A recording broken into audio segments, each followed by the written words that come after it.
A taxa média de desempregados no Brasil foi estimada em 14,4%.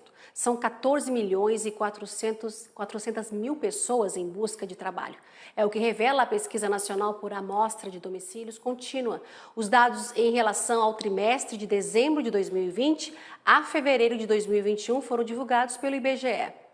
E o número é o maior já registrado pela série histórica da PNAD, iniciada em 2012. Sobre a taxa e os impactos na economia e no agronegócio, nós conversamos agora com Hugo Garbi, especialista em economia e finanças empresariais. Bom dia, seja bem-vindo ao nosso programa Agromanhã.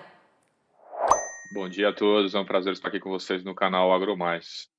Bem, a taxa de desemprego que nós temos hoje no Brasil, 14 milhões de desempregados, tem uma relação direta com a crise do coronavírus, né? Então, desde 2012, da série histórica, a gente não enfrenta uma taxa de desemprego tão alta.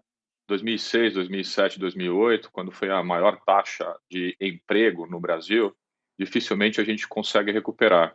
Mas o tema hoje e a discussão hoje em termos de empregabilidade é quando a gente vai conseguir retomar os índices normais, naturais de emprego no Brasil. Alguns economistas, alguns colegas estimam que 2022 a gente já começa a ter uma retomada natural do emprego de forma geral. Falando um pouco do setor de agronegócios, geralmente o agrobusiness, o agronegócio, ele tem uma taxa de desemprego menor. Se a gente analisar só o setor de agronegócios, ela tem uma taxa de desemprego menor que a maioria dos outros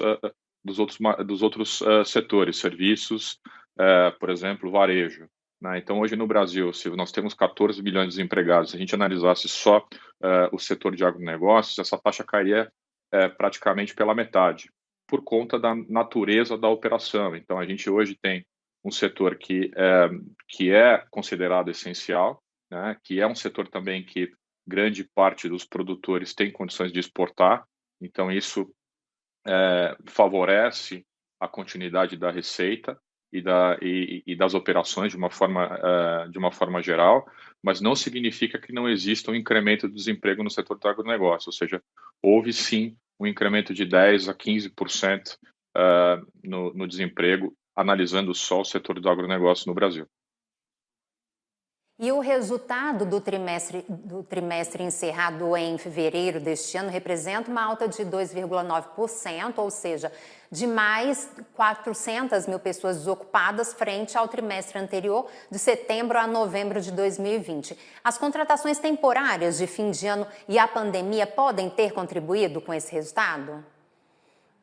Sim, a pandemia tem uma relação direta com o desemprego, então é natural, porque você dentro da economia você tem um fluxo circular que acaba afetando toda a cadeia de consumo. Então, veja, as famílias hoje, 14 milhões de desempregados, são 14 milhões de pessoas consumindo menos. São famílias que têm menos poder de compra. E, de uma forma geral, apesar, analisando especificamente o setor de agronegócios, apesar do setor de agronegócios ser um setor, de uma forma geral, essencial, existe uma queda no consumo.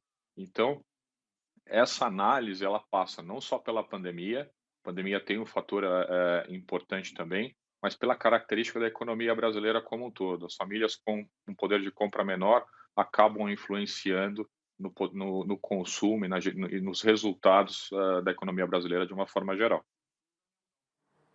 Agora, Hugo, como você falou, esse caminho da recuperação, vocês acreditam que seja só para o ano que vem, mas eu te pergunto, essa melhora no mercado de trabalho não pode ser sentida nas próximas pesquisas trimestrais do IBGE? Eu falo assim, ao longo de avanços em relação à vacinação, a gente conquistando mais pessoas vacinadas, o mercado de trabalho crescendo, as pessoas empregando mais?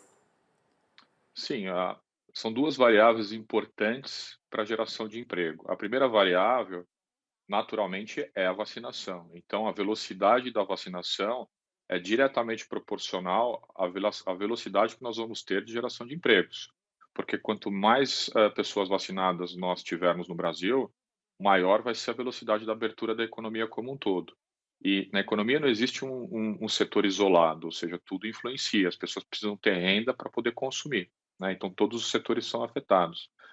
A segunda variável importante é o diálogo e a articulação entre os governos estaduais e o governo federal, porque esses pequenos e médios empresários ou esses produtores, pequenos e médios produtores, precisam de crédito. Crédito, nesse momento, é essencial para a sobrevivência dos pequenos e médios empresários, dos pequenos e médios produtores, né? Grandes produtores sempre tiveram e sempre vão ter acesso ao crédito, mas os pequenos e médios são aqueles que o governo federal e o governo estadual precisam olhar com mais cuidado.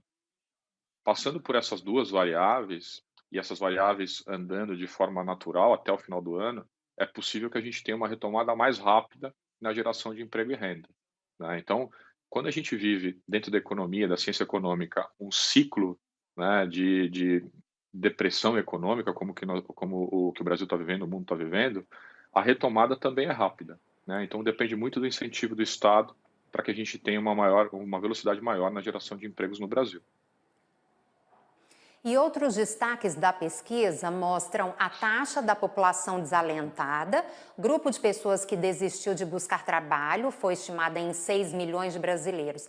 E das pessoas com idade para trabalhar, 48,7% estavam ocupadas. E ainda, segundo o IBGE, a informalidade também cresceu. Nesse cenário, Hugo, você acredita que o brasileiro teve que buscar o trabalho sem carteira assinada diante do quadro da pandemia? Foi a única alternativa? Sim, quando o desalento, é importante salientar o que é o desalento dentro da economia. Quando a pessoa fica desempregada, começa a buscar emprego, não encontra e ela para de procurar. Ela vai buscar outras alternativas. E é natural que as pessoas com volume tão grande de desempregados, a gente não tem a economia não tem espaço para todo mundo. As pessoas vão buscar outras alternativas para sustentar suas famílias, né? Então, nós temos aí até pessoas qualificadas, né, com nível superior e com qualificação para voltar ao mercado de trabalho, mas que não tem espaço. Então, as pessoas vão fazer outras coisas, né? Vão procurar outras alternativas de renda. Isso é natural em tempos de crise econômica. É natural também e importante salientar que quando a economia volta no seu eixo e a gente começa com uma recuperação na geração de empregos, essas pessoas que têm qualificação profissional, elas retornem ao mercado de trabalho organicamente, né? Tem pessoas também que abriram seus próprios negócios, né? Então as pessoas vão buscar alternativas de renda, e isso é natural em tempos de crise. Importante dizer que carteira assinada, né? Hoje a gente tem uma flexibilização nas regras do Ministério do Trabalho em termos de contrato de emprego. Então tem pessoas que trabalham como pessoa jurídica, tem pessoas que trabalham tempo parcial, as famílias de uma forma geral estão buscando alternativas de renda para passar por esse período sem maiores preocupações. E, Hugo, vamos falar um pouco mais do agronegócio, né? O setor tem alcançado bons resultados. Em relação aos postos de trabalho, uma análise feita pela CNA, Confederação da Agricultura e Pecuária do Brasil, com base nos dados do CAGED, que é o Cadastro Geral de Empregados e Desempregados, mostra que no primeiro trimestre de 2021 foram gerados 60.575 novos postos de trabalho. E esse é o melhor resultado, né, para o período desde 2007, quando foram mais de 64 mil. Como você avalia, então, o desempenho do setor a partir desses dados do CAGED? Comparativamente, o setor agro, comparando com os outros setores da economia, ele foi muito bem, né? Ele teve ali uma geração de emprego, principalmente para aquelas atividades exportadoras, essencialmente, que você consegue exportar para o resto do mundo. No Brasil também houve uma manutenção do consumo de alimentos. A América Latina também não se descolou dessa realidade. Então, a tendência, analisando o próximo semestre, né, de junho até dezembro de 2021, é que tenha, sim, um incremento na geração de empregos no setor agro, principalmente com a abertura das outras economias que estão se recuperando do coronavírus. Então, importante a gente analisar que o coronavírus, né, a crise do Covid, ele não impacta só a economia nacional, né? Os setores exportadores também são levemente impactados, com a abertura das outras economias na Europa, principalmente, na Ásia, na Austrália, né, os países que são consumidores do agro no Brasil, isso tende a incrementar ainda mais as exportações e a geração de emprego. Algumas características importantes para salientar aqui no Brasil, no setor agro, principalmente a geração de empregos, porque em determinado momento faltou oferta daquele determinado produto, por exemplo, gado para abate no campo. Então, são situações muito específicas que se descolam da realidade dos outros setores no país, comparativamente a serviços e varejo, por exemplo, que ficaram aí sem operar praticamente durante um ano. Então, a realidade ela é positiva comparado com os outros setores. Também tem duas variáveis importantes, como eu salientei anteriormente, vacina e crédito, para que tenha um incremento ainda na geração de empregos no setor agro no Brasil. Muito obrigada pela sua participação aqui no Agromanhã. Hugo Garbi, especialista em economia e finanças empresariais. Um prazer ter você aqui com a gente. Informações extremamente